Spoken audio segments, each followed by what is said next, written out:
अस्सलामुअलैकुम दोस्तों, welcome back to our channel find Urdu. Emphasis का मतलब है ज़ोर देना या किसी चीज़ को ख़ास अहमियत देना। इम्फेसिस का मतलब होता है किसी बात, चीज़ या एक्शन पर फोकस करना और उसकी इम्पोर्टेंस को हाईलाइट करना।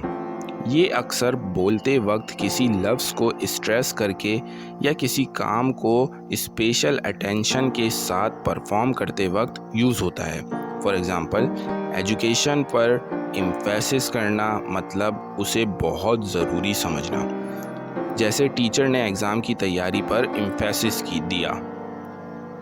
The manager placed great emphasis on meeting the deadlines. Manager ने डेडलाइंस पूरी करने पर बहुत ज़ोर दिया। तो दोस्तों, एम्फेसिस का मतलब है किसी चीज़ पर ख़ास तवज्जो देना या उसे हाईलाइट करना। उम्मीद है अब आपको एम्फेसिस का मतलब समझ में आ गया होगा। मिलते हैं नेक्स्ट वीडियो में। शुक्रिया।